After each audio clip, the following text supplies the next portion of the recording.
પહેલી bypass surgery પછી હું ફિઝિકલી બહુ વીક થઈ ગઈ હતી. ઘણા દિવસો સુધી બેડ રેસ્ટ હતો. ત્યારે મેં કથા સાંભળવાનું અને વાંચવાનું શરૂ કર્યું. એમાં મોટો ફાયદો એ થયો કે શારીરિક દુઃખ ભૂલાઈ ગયું. પણ સાચું કહું, એ બધી કથામાં મને પ્રાપ્તિનો વિચાર ઘણી શાંતિ આપતો હતો. પ્રાપ્તિનો વિચાર એટલે? આ પ્રાપ્તિના વિચારની વાત કરવા માટે મહંત સ્વામી મહારાજે પોતાના ગુરુ યોગીજી મહારાજની જન્મ જયંતિના દિવસે નૈનપુરથી ખાસ લખેલો આ લેટર હું મારી પાસે જ રાખું છું. જુઓ અનુબેન, હું જ્યારે વાંચું ને ત્યારે મને ભજીયા ને ગોટા ખાધા વગર જ એવો કેપ ચડી જાય છે ને. આ રહ્યો લેટર. મહિમા ઘરે આવીને ત્યારે મેં તેને કહ્યું હતું કે મને તું કોપી કાઢી દે, એટલે શું કે આપણે જ્યારે વાંચવો હોય ત્યારે વંચાય. શ્રીજી મહારાજ સર્વોપરી ભગવાન છે.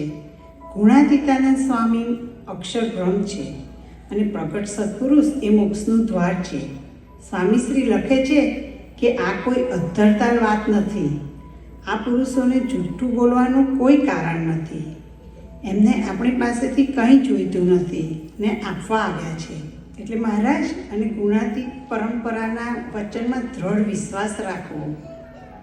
બોલો, છે ને નક્કર વાત? આ ભગવાન પ્રગટ જ મળ્યા છે. વાહ, લેટરમાં કેટલી સરસ વાત કરી છે. જ્યોતિ, હું તો બધાને આ વાત કરું. જેને સમજાય તેનું કામ થઈ જાય. અને આપણે જેને ગુરુ કર્યા હોય તેના જેવી સેવા કરવી એ તો ભક્તિ કહેવાય. હા, બરાબર. આમાં જ સાચો આનંદ આવે.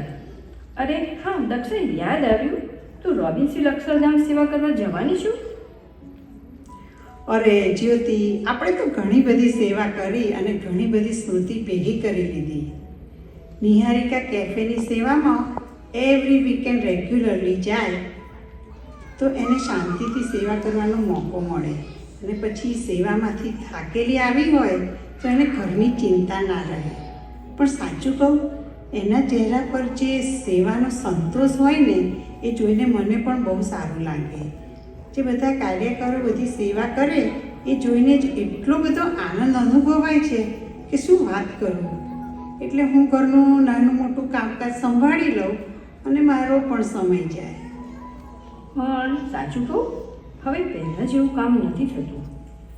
આપણે નાના હતા ત્યારે કેટલા એક્ટિવ હતા. તને યાદ છે આપણે કેવા ગરબા ગાતા? હું તો સવાર સુધી ગરબા કરતી, થાકતી જ નહીં ને. હા, અને દક્ષાબેન, તમે તો મહિલા સમયાઓમાં પણ પાઠ લેતા હતા. તમે જે CFIમાં ડાન્સ કર્યો હતો ને એ તો બહુ જ સરસ હતો. વો દિન કહે. CFIની તો શું વાત કરું, એની મેમરીઝ પણ ક્યારેય ભૂલાય નહીં. આઈ નો. ચાલ, તારી મેમરી હું યુટ્યુબમાંથી કાઢું.